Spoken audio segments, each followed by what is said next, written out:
Coming up on Mountain News at 5:30, one organization is helping families in Floyd County deal with the flooding aftermath. Plus, President Donald Trump warns even deeper cuts to the federal workforce are on the way. Highs today, once again, we're in the 60s and 70s. Cooler temperatures are in the forecast for tomorrow. Details coming up.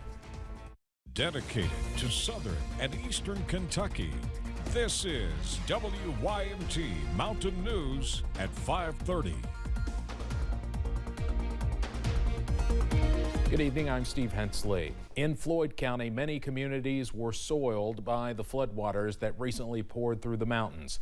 Now, many hands and feet are working to get families back to a sense of normalcy. WYMT's Buddy Forbes has a look at some of those efforts. Some families in the Martin community are left with little more than mud and memories. I was scared. My babies were calling me. They seen rescue come in and couldn't get back to us. Francie Eads is working to clean up after floodwaters poured through her neighborhood. She says the water did not reach inside of her home, but she was trapped until her neighbor used his boat to get her family to safety. Rescued us out of here. If it wasn't for them, we would have been stuck back here. That neighbor, Jeffrey Scarberry, is being called a hero after bringing many of his people and their pets to higher ground as the waters raged. Because we didn't know what was going to happen. I couldn't live with myself knowing that I could have done something and didn't. But when the river receded, the Scarberry home was one of many that was ravaged. We've been together for 28 years.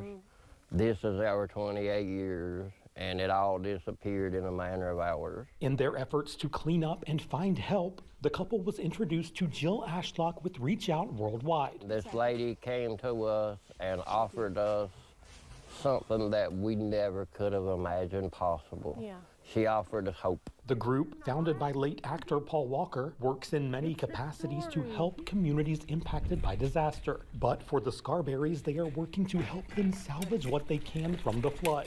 Yep, we were such little babies. Taking time to sort out, not shovel out. To show these people, here's this photograph book that we can clean and give back to them, and their faces just light up. And they realize they can no longer say, I lost everything. Melissa says the dedicated work of the row volunteers is giving her something to hold on to as she and her husband prepare to rebuild. The stuff by the curbs, okay, yeah, we've lost that stuff. But these mementos mean a lot to me. Something they say they will never be able to repay. This is actually deer horn, and this is a blade that I made. So you can always remember. As they pick up the pieces. They're giving us a hope for a future. In Floyd County, Buddy Forbes, WYMT Mountain News. The group is working in several homes in the neighborhood, and officials say they wish it was easier to partner with other organizations to strengthen the mission and help more people. A child is now dead as a result of a measles outbreak. Health officials in Texas say the child was not vaccinated and was hospitalized last week. This is the country's first measles death since 2015. Texas now has 124 confirmed measles cases. But is there a risk of that here in Kentucky? Kevin Hall with the Lexington and Fayette County Health Department says the outbreak should not scare people in the Commonwealth, but it should make them mindful. It can spread rapidly. It can cause serious illness, including death. No vaccine is 100% effective. But with the more people who get vaccinated, you have what's called herd immunity. You get more people vaccinated, the harder it is for that to spread. Doctors say measles first shows up as a fever, cough, and runny nose, then tiny white spots inside the mouth and a rash. Hall says caregivers should contact their medical providers to get the vaccine for measles. Scientists in China have detected a new strain of a coronavirus in bats. According to a study published last week in the journal Cell, the newly identified strain can infect humans in a way similar to COVID-19. Right now, there are no reported infections in humans. The U.S. Centers for Disease Control and Prevention said it does not consider the finding a current threat to public health. Kentucky lawmakers are looking to increase the penalties for those caught street racing. House Bill 465 would increase fines for the first offense from $200 to $1,000. The cars that were racing could be impounded for 6 months or longer. According to the National Highway Traffic Safety Administration, speed-related traffic deaths shot up 21% between 2018 and 2023. The bill passed the committee and now heads to the full House. We had a mixture of sun and clouds today. All in all, not a bad day at all. Take a look here at the tower cam time lapse from earlier today. Again, there's the cloud cover. We got a break in the clouds, making the way for plenty of sunshine, but then the clouds thickened as we rolled into the afternoon hours. And right now we're seeing mostly cloudy skies across the area. Temperatures right now still in the 60s and 70s. We're at 70 in Boonville. Manchester's at 71. Same story in Harlan. 72 in Williamsburg. Look at Monticello, 75 degrees. 69 is the current temperature in Prestonsburg. 68 in Pikeville. Now we are seeing a little bit of rain on live pinpoint Doppler radar, especially over towards portions of Estill and Powell County, going down to Perry County, a little bit of Harlan County. Now some of this is not hitting the ground. It is being picked up in the upper levels of the atmosphere. So the first alert forecast for tonight takes us to 49 degrees. We'll go to 61 by the 1 o'clock hour, 50 by 7 a.m. But the rain chances continue as we go into the day on Thursday. We'll time everything out with Future View coming up in just a few minutes. Steve. Eric, thanks. The Trump administration has already laid off many federal workers who were within their first year of employment. Now they are taking steps to begin deep cuts to employees who have more tenure, with the president himself questioning whether many on the payroll even exist. CBS's Erica Brown has the latest from the White House. President Trump says more government workers will soon be fired. We're cutting down the size of government. We have to. We're bloated.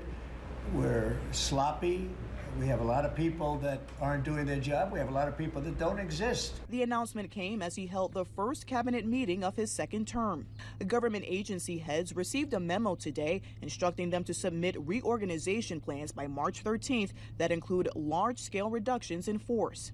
Elon Musk spoke at length during the cabinet meeting addressing the Department of Government Efficiency's coordination with agencies to make the job cuts. We wish to keep everyone who is doing a job that is essential and doing that job well.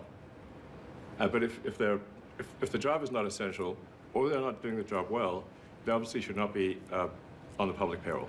The president defended Musk's email to federal workers demanding they list 5 recent accomplishments or risk losing their jobs. Those million people that haven't responded, though, Elon, they are on the bubble. You know, I wouldn't say that we're thrilled about it. You know, they haven't responded. Now, maybe they don't exist. Maybe we're paying people that don't exist. And he said because so many employees did not respond, Musk could send another round of emails requesting accomplishments soon. Erica Brown, CBS News, the White House. President Trump said some agencies will have their own versions of DOGE, which could carry out even more cuts, with the Environmental Protection Agency possibly cutting as much as 65% of its staff. Members of the U.S. House of Representatives narrowly approved a budget resolution that lays out funding for President Trump's agenda. Now it heads to the Senate. The final vote last night was 217 to 215, with just one Republican voting no. That was Kentucky Representative Thomas Massey. The budget resolution aims to cut federal spending by $2 trillion and reduce taxes by more than $4 trillion. It proposes $880 billion in cuts to health and energy programs over a decade. Apple shareholders have rejected a proposal to end the company's DEI programs. The proposal urged Apple to follow other high-profile companies that have retreated from diversity, equity, and inclusion initiatives. This comes as the Trump administration pushes to scrub corporate programs designed to improve diversity in the workforce. After a brief presentation about the anti-DEI proposal, Apple announced shareholders had rejected it. Officials with the Vatican say Pope Francis had another peaceful night in the hospital. According to a Vatican source, the Pope is sitting up and continuing with treatment and rest. The 88-year-old pontiff remains on oxygen, but the Vatican said the Pope is showing signs of improvement. He was admitted to a clinic in Rome more than a week ago and tested for a respiratory tract infection. The Pope was later diagnosed with pneumonia. Coming up on Mountain News at 5:30, your car gets declined, but is it really a mistake? Why you should think twice before trying to make the purchase again. And rain chances are in the forecast this evening. We'll time everything out coming up.